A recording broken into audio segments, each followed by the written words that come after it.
Salut à tous, on est de retour sur Falcao Football Cards pour une vidéo review aujourd'hui.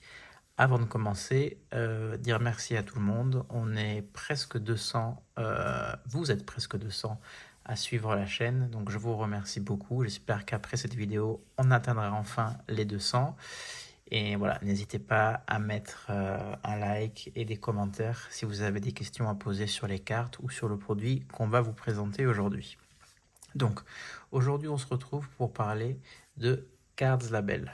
Avant toute chose, pour ceux qui ne connaissent pas, c'est-à-dire les mauvais de la classe qui n'ont pas vu mes vidéos précédentes, Cards Label, c'est une entreprise française qui fabrique du matériel de protection et de mise en valeur de vos cartes. Cartes de foot, de sport, Pokémon, ce que vous voulez. Si vous suivez les vidéos, vous savez que j'ai beaucoup de pièces de ma collection qui sont dans des boîtiers comme celui-ci, des best cards, ils appellent ça. En gros, là, c'est comme un slab pour vos cartes en taille 55 et en taille 135. Et ça vous permet de personnaliser l'étiquette. Donc ce n'est pas du grading, c'est juste de la mise en valeur de vos cartes. Voilà, donc ça c'est le premier produit qu'ils avaient sorti l'année dernière et qui est très bien. Sincèrement, si vous utilisez des One Touch, vous verrez la différence au niveau de la qualité du produit. Voilà, la carte là, elle ne bouge absolument pas, donc c'est top. Ensuite, après avoir lancé leur best cards, ils ont lancé ce qu'ils appellent la galerie. La galerie, c'est ceci. Donc là, c'est la version avec 3 cartes, mais il y a une version avec 6 cartes et une version avec 12 cartes. Ces galeries, ce sont en gros des displays pour mettre en valeur vos cartes, votre collection chez vous, dans vos vitrines, qui permettent de mettre donc 3, 6 ou 12 cartes qui sont dans leur slab, donc uniquement dans leur slab. Vous ne pouvez pas mettre de One Touch là-dessus ou de cartes gradées par PSA, Beckett et tous les autres. Donc voilà, c'est un produit qui s'adapte uniquement à leur best card. Mais ça permet voilà, de mettre vos cartes en valeur dans votre collection. Moi, vous avez vu sur mon compte Twitter, j'ai mis il n'y a pas longtemps la photo des cartes que j'ai mis en valeur. Ce sont toutes les tops déco artistry de l'année dernière. Et là, donc je vais enlever ça pour pas renverser quoi que ce soit pendant la vidéo. On va vous parler, enfin je vais vous parler de leur dernier produit qui est The Book of Cards Label. Donc voilà, un packaging très très sympa qui fait très très classe. Et ce book va vous permettre de protéger les cartes que vous mettrez dedans et de les mettre en valeur aussi. Donc, pourquoi je dis protéger? Donc, je vais vous montrer comment c'est à l'intérieur. Voilà. À l'intérieur, vous trouvez, dans cette version-là, c'est la version 4 cartes, mais il y a aussi une version 8 cartes. Vous trouvez des emplacements pour placer vos cartes en One Touch, c'est-à-dire pas les cartes qui sont dans les best cards que je vous ai montré tout à l'heure, mais les cartes vraiment en One Touch. Ça, c'est intéressant parce que les best cards ne sont disponibles qu'en 2 tailles et vous pouvez avoir des cartes, notamment dans mon cas, comme les Immaculate ou des Flawless qui ne rentrent pas dans leurs best cards. En tout cas, pas encore. Ils n'ont pas la même taille que les One Touch. Donc voilà, ça va vous permettre de mettre vos One Touch en valeur. Non seulement de les mettre en valeur si vous les disposez comme ça dans votre collection, mais aussi de les protéger d'une façon très solide, on va dire, si vous décidez de les laisser fermer dans votre bibliothèque et de mettre le Book of Cards Label de cette manière. Ça fait très classe dans une bibliothèque, c'est très joli. Pour présenter les cartes, le book est fait de cette, on va dire, je sais pas comment on appelle ça, une sorte de maquette en mousse qui vous permet de disposer les cartes à l'horizontale ou à la verticale. Donc vous pouvez faire le display, plusieurs displays différents, 2 verticales, 2 horizontales ou 4 verticales et 4 horizontales. Sachant que vous pouvez aussi, donc vous mettez en valeur 4 cartes en même temps, mais vous pouvez mettre jusqu'à 8 cartes dans le book parce que vous pouvez mettre à l'arrière d'autres cartes. Donc vous pouvez protéger jusqu'à 8 cartes et mettre en valeur 4 cartes. Quand vous le recevez, vous avez aussi ce, ce papier, alors je sais pas comment ils appellent ça, Filifane, aucune idée. On dirait d'une montissée, je sais pas, une sorte de papier bulle mini qui est fait pour le cas où vous décidez de refermer, de ne pas mettre en valeur les cartes avec ça, mais vraiment de les utiliser comme protection. Vous n'aurez plus qu'à mettre ça pour pas, quand vous fermez, pour pas que les one touch d'un côté touchent les one touch de l'autre côté. En tout cas, le meilleur moyen de faire la démonstration du produit, c'est de mettre des cartes dedans. Et on va décider ensemble aujourd'hui quelle carte de ma collection je vais mettre dans mon exemplaire. Trois possibilités, on va les voir de suite. On va commencer par la plus intéressante, je pense. Ce sont des cartes de ma collection de Falcao Topps Museum. Donc il y a cette auto qui est numérotée 2/10. Il y a cette autre auto avec patch maillot Player One qui est numérotée sur 25. Et vous les connaissez si vous suivez mes vidéos, mes deux One of One Topps Museum, qui sont peut-être les deux plus belles cartes de ma collection. Alors, ce ne sont que des cartes horizontales, donc qu'est-ce qu'on va faire? On va mettre le mode horizontal des deux côtés, hop, et on place les cartes directement. Voilà. On va faire comme ça, une one of one de chaque côté.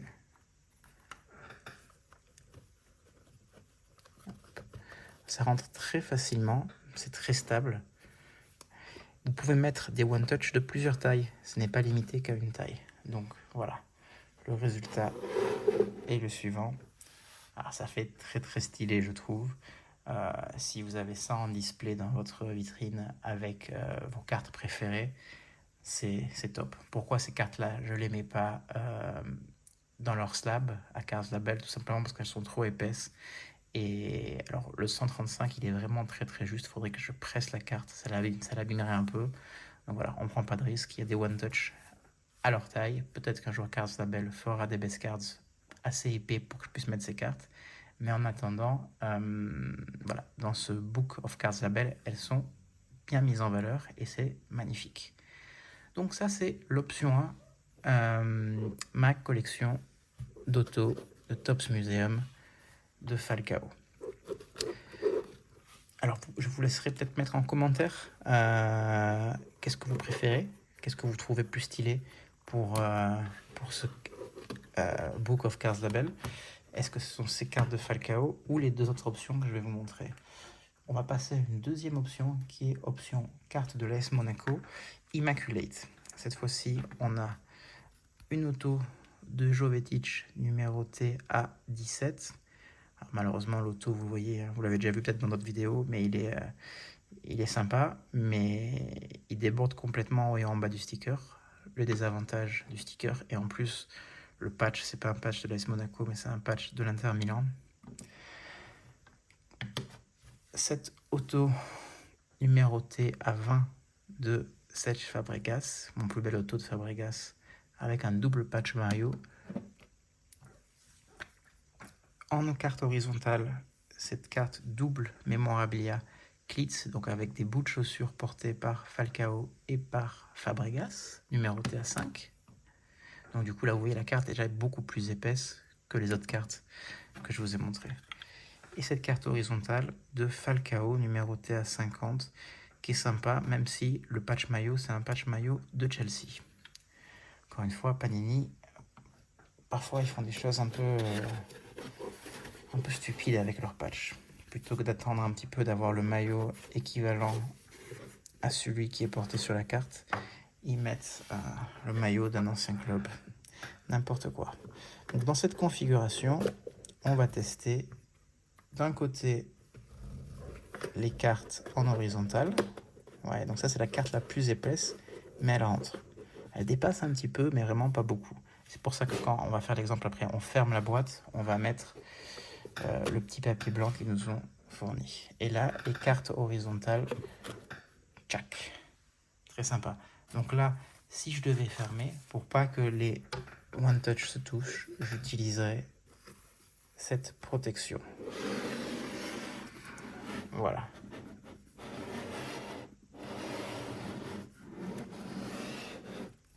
Ils ont réagi assez vite parce que quand ils ont mis en vente le produit au départ, il n'y avait pas cette protection. Et c'est suite au feedback sur Twitter des premiers clients qui l'ont ajouté. Donc voilà, ça c'est une configuration de horizontale, de verticale. Et on va faire la dernière option avec 4 cartes verticales. J'essaie d'enlever ça sans faire trop de pastis. C'est assez solide, donc c'est bien que ça sorte pas tout seul.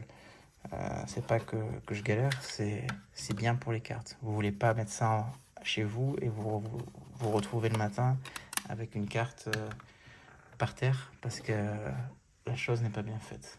Et donc la dernière option que je vous propose, c'est de mettre des cartes Tops 22, Tops Project 22. J'en ai plus beaucoup, j'ai pratiquement tout vendu cette semaine, il m'en reste quelques-unes. Celles-là, je vais les garder parce que c'est mes préférés. On a la Alvarez, on a la Minamino en base, j'ai aussi la version 22, la Bellingham, la Ronaldo, une Haaland que je trouve magnifique, peut-être ma préférée de toute la collection, et une Kolo Muani que je trouve aussi très très sympa et qui est d'actualité avec le transfert au PSG. Donc on peut pas en mettre 6, je vous ai montré 6 cartes, mais on peut en mettre que 4. Du coup, on va passer à une configuration verticale, parce que toutes ces cartes sont à la verticale, et on va mettre celle que je mettrai en valeur aujourd'hui. Si on choisit de mettre en valeur ces cartes, je mettrai Kolo Muani, Haaland, Minamino et Bellingham. Pourquoi ces joueurs-là? Parce que c'est 4 joueurs qui sont en forme en ce début de saison. Bon, Kolo Muani, il n'a pas trop joué encore avec Paris, mais il avait déjà marqué quelques buts à Francfort. Et les autres, ils sont en feu, chacun dans leur équipe déjà. Donc voilà la configuration verticale pour 4 cartes. Je ne sais pas laquelle vous préférez, dites-moi ça en commentaire. Moi, j'ai une tendance pour les Project 22 parce que je trouve que c'est des cartes qui font plus artistique, ou pour mes Falcao. Mais voilà, j'aimerais bien savoir votre avis aussi. En tout cas, le produit donc est disponible sur le site internet de Cards Label. Celui-là pour 14,99 € et la version plus grande pour 29,99 €. Je vous dis ça de mémoire. Mais voilà, c'est très joli. Dans votre bibliothèque fermée, c'est très stylé. Dans vos vitrines ouvertes, c'est encore plus stylé. En tout cas, bravo à eux, un super produit. Et voilà, Cards Label, une super entreprise. Irvine et sa femme Jennifer, très sympa. J'ai eu la chance de leur parler à quelques reprises, de les rencontrer. Donc si on peut appuyer une entreprise française dans le hobby, en plus qui sort des produits uniques, c'est vraiment top. Moi je vous dis à bientôt pour une prochaine vidéo ou pour un épisode du podcast la semaine prochaine dans le paquet. Allez, à plus.